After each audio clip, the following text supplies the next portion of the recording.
শান্তির সম্ভাবনা ক্রমশ উজ্জ্বল হচ্ছে পশ্চিম এশিয়ায়। তার কারণ ট্রাম্পের দেয়া ডেডলাইন ফুরোনোর 1.5 ঘন্টা আগেই এবার সংঘর্ষ বিরতির ঘোষণা করা হলো। हम शांति के हर पहल का स्वागत करते हैं। हम आशा करते हैं कि पश्चिम एशिया की यह पहल यूक्रेन में भी शांति बहाल करने के प्रयासों को प्रोत्साहित करेगा। As we have said earlier, ensuring the safety, security and welfare of the large Indian community in the region, in the West Asian region, remains our highest priority. To support Indian nationals and their families, a special control room has been set up in MEA, which functions continuously. We continue to be in regular touch with state governments and union territories and liaise on issues and coordinate on issues as and when required. Our missions and posts also are working continuously through the round-the-clock helplines, and they remain actively engaged with community organizations, businesses in the Gulf region, people who may need any support, and are providing them as and when required. They are also issuing regular advisories to keep Indian nationals updated with latest information.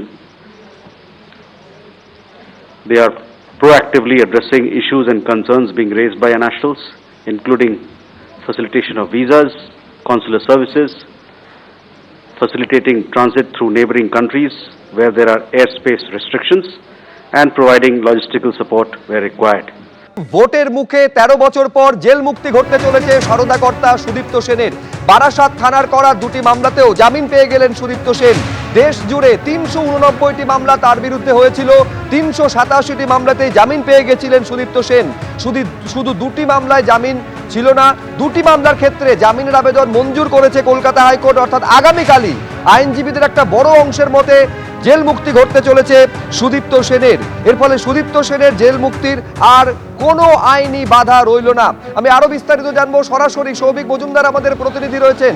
তার মানে সব ঠিকঠাক থাকলে সৌভিক, আগামীকালই 13 বছর পর ভোটের ঠিক মুখে জেল মুক্তি ঘটতে চলেছে সারদা কর্তার।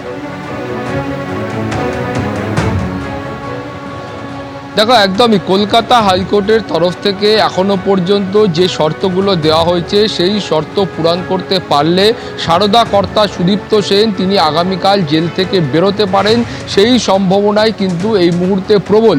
এখন তুমি জানো যে কলকাতা হাইকোর্টের তরফ থেকে আজকে যে শর্ত দেওয়া হয়েছে সেই শর্তে বলা হয়েছে যে 5,000 টাকার বন্ডে তার এই জামিনের আবেদন মঞ্জুর করা হলো।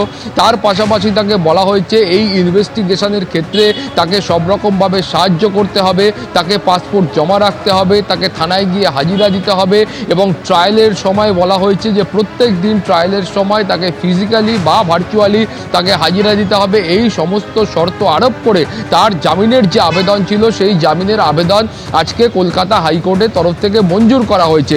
এখন এই কলকাতা হাইকোর্টের সামনে যে দুটি আবেদন তিনি করেছিলেন সেই দুটি আবেদনই বারাসত থানায় যে দুটি মামলা হয়েছিল এবং এরাজ্যের পুলিশের তরফ থেকে যে মামলা হয়েছিল সেই মামলার প্রেক্ষিতে তার আবেদন মঞ্জুর করা হলো। এখন 2013 সালে এই দুটি মামলা হয় এবং সেখানে বলা হয়েছিল যে বারাসাত পিএস কেস নাম্বার 901 এবং 937 এই দুটো কেসের ক্ষেত্রেই কিন্তু তার আবেদন আজকে মঞ্জুর করা হয়েছে। এবং সেখানে প্রথমত তাদের আইনজীবী অর্থাৎ অভিযুক্ত পক্ষের যারা আইনজীবী ছিলেন, সুদীপ্ত সেনের যারা আইনজীবী ছিলেন, তাদের বক্তব্য ছিল এর ক্ষেত্রে যে প্রথম মামলা ছিল সেই প্রথম মামলার ক্ষেত্রে 2014 সালে পুলিশের তরফ থেকে একটা চার্জশিট পেশ করা হয়, কিন্তু সেই চার্জশিট পেশ করার পরে আইন মোতাবেক অভিযুক্ত পক্ষের যে ডকুমেন্ট প্রাপ্য থাকে সেই ডকুমেন্ট কিন্তু 1 দশকের বেশি সময় কেটে যাওয়ার পরেও তারা এখনো পর্যন্ত হাতে পাননি। ফলে এই গোটা মামলার যে বিচার প্রক্রিয়া কবে সেটা গিয়ে সম্পূর্ণ হবে সেটা এখনো পর্যন্ত নিশ্চিত নয়। 1, 2 বলা হয়েছিল যে এই বারাসত থানার দ্বিতীয় যে কেস রয়েছে সেই দ্বিতীয় কেসের এখনো পর্যন্ত যে পুলিশের কাছে অরিজিনাল ডকুমেন্ট ছিল সেই অরিজিনাল ডকুমেন্ট কিন্তু মিসিং হয়ে গিয়েছে, অরিজিনাল ডকুমেন্ট হারিয়ে গিয়েছে। ফলে যে ক্ষেত্রে এই মামলার যে অরিজিনাল ডকুমেন্ট ছিল সেটাই যখন হারিয়ে গিয়েছে তার বিচার প্রক্রিয়াও কিন্তু শুরু বা শেষ হওয়া সেটা কিন্তু অত্যন্ত কষ্টকর। ফলে যে মামলাগুলোর এখনো পর্যন্ত ট্রায়াল বা বিচার প্রক্রিয়া এই দীর্ঘদিন কেটে যাওয়ার পরেও শুরু হয়নি, সেটা কবে শেষ হবে সে বিষয়ে এখনো পর্যন্ত নিশ্চিত তথ্য কলকাতা হাইকোর্টের কাছে নেই।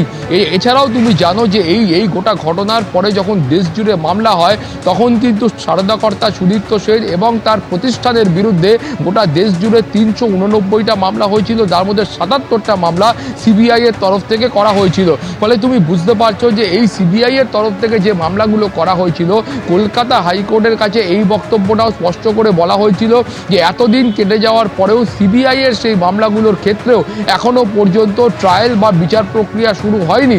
ফলে এক কথায় বলা যায় যে অভিযুক্ত পক্ষ অর্থাৎ সুদীপ্ত সেনের আইনজীবীদের বক্তব্য হলো যে কোনো মামলার ক্ষেত্রেই কিন্তু কার্যকরীভাবে ট্রায়াল বা বিচার প্রক্রিয়া এখনো শুরু করা সম্ভব হয়নি। ফলে একটা ঘটনা ঘটে যাওয়ার 13 বছর পরেও যে মামলাগুলোর বিচার প্রক্রিয়াটাই শুরু করা যায়নি, তার শেষ কিন্তু অন্তহীন বলে তারা মনে করছেন, বা শেষ কোথায় সেটা কিন্তু তারা বুঝতে পারছেন না। ফলে কলকাতা হাইকোর্টের কাছে তাদের আবেদন ছিল যে সুদীপ্ত সেন তিনি এই মুহূর্তে শারীরিকভাবে অত্যন্ত অসুস্থ, তার চিকিৎসার প্রয়োজন রয়েছে, কিন্তু তার চিকিৎসাও ঠিকঠাকভাবে হচ্ছে বলে তারা মনে করছেন না। ফলে সেই কারণে অবিলম্বে যে কোনো শর্তে তার জামিনের আবেদন মঞ্জুর করা হোক, সেইটা কিন্তু তাদের কলকাতা হাইকোর্টের কাছে মূল বক্তব্য ছিল। এর পাশাপাশি কলকাতা হাইকোর্টের যেটা বক্তব্য ছিল যে এই গোটা ঘটনার পরে দেখা গিয়েছিল, বা কলকাতা হাইকোর্টের যে মনোভাব ছিল যে এই গোটা ঘটনার পরে দেখা গিয়েছিল সরকারের তরফ থেকে হোক বা কলকাতা হাইকোর্টের তরফ থেকে হোক একাধিক ভুয়ো অর্থলগ্নি সংস্থার আমানতকারীদের টাকা ফেরত দেওয়ার জন্য একাধিক সময়ে একাধিক কমিশন গঠন করা হয়েছিল। সেটা একেবারে আমি এইখানে একবার সৌভিক তোমাকে থামাচ্ছি। যাবতীয় শর্ত মানা সম্ভব হলে আগামীকালই জেল মুক্তি ঘটতে চলেছে সুদীপ্ত সেনের। একবার শোনায় আইনজীবী কি বলছেন। এখনো পর্যন্ত যতটুকু হয়েছে জজ সাহেব সমস্ত কিছু দেখেছেন, বেশ কিছু জিনিস বলেছেন, যেমন হচ্ছে উনি কোনো রকমভাবে ফার্দার যে সমস্ত কাজগুলো আছে, আগে যে সমস্ত অ্যালিগেশন রয়েছে ওরকম টাইপের কোনো ধরনের কাজের সঙ্গে ইনভলভ হতে পারবেন না। ওনাকে ওনার পাসপোর্টটাকে সারেন্ডার করতে হবে। এছাড়া বাদবাকি যেগুলো থাকে নর্মাল কন্ডিশন। এখনো পর্যন্ত হিসেবমতো 2টো মামলা বাকি ছিল। এই 2টো মামলাতে এখন আমাদের মহামান্য আদালত বেল দিয়েছেন। 389 মামলা ছিল, তার ভেতর থেকে সিবিআই বেশ কিছু মামলা ওখানে টেক ওভার করে সুব্রত চট্টরাজ জাজমেন্টের পরে, এবং বাদবাকি যে সমস্ত যেগুলো ছিল সেইগুলো হচ্ছে আপনার স্টেট ইনভেস্টিগেটিং এজেন্সির কাছে ছিল। তারা এখন ইনভেস্টিগেশন করছিল, সবগুলোতেই সাবসিকুয়েন্টলি বেল হয়েছে। এই 2টো মামলা বাকি ছিল, সেই মামলাতে আজকে এখন বর্তমানে বেল। ভোটের মুখে হলদিয়ায় বিজেপি কর্মী রহস্য মৃত্যু। হলদি নদীর ধার থেকে তার দেহ উদ্ধার হয়েছে বলে জানা যাচ্ছে। আমি আরো বিস্তারিত এই নিয়ে জানবো, সরাসরি কথা বলবো। বিটন চক্রবর্তী আমাদের প্রতিনিধি রয়েছেন। বিটন, কি জানতে পারছো, এই বিজেপি কর্মীর মৃত্যু হলো কিভাবে? দেখো, পরিবারের থেকে যেটা অভিযোগ করে বলা হয়েছে যে গতকাল বিকেল থেকে কিন্তু তিনি নিখোঁজ ছিলেন, মহাদেব বিশ্বাস যার নাম, এবং আজকে দুপুরবেলা তিনি যখন এই হলদি নদীর ধারে তিনি যখন ঘাস কাটতে আসেন তখনই দেখতে পান যে তার দেহটি সেখানে পড়ে রয়েছে, এবং পরিবারের দাবি তার দেহে একাধিক আঘাতের চিহ্ন রয়েছে, এবং স্থানীয় বিজেপি নেতৃত্ব তারা দাবি করছেন যে এই তাকে খুন করা হয়েছে, এবং এই খুনের পেছনে তৃণমূল কংগ্রেসের আশ্রিত দুষ্কৃতীরা রয়েছে। যদিও তৃণমূল কংগ্রেসের তরফ থেকে কিন্তু সেই অভিযোগ অস্বীকার করা হয়েছে, এবং তাদের বক্তব্য যে কি কারণে মৃত্যু হয়েছে সেটা ময়নাতদন্ত রিপোর্ট হাতে এলেই বোঝা যাবে। পুলিশ কিন্তু ইতিমধ্যেই দেহ উদ্ধার করে নিয়ে গেছে এবং ময়নাতদন্তের জন্য পাঠিয়েছে। স্বাভাবিকভাবে এই দেহ উদ্ধারকে ঘিরেই কিন্তু শুরু হয়েছে চাঞ্চল্য। শুভ্রজিৎ, ধন্যবাদ বিটন।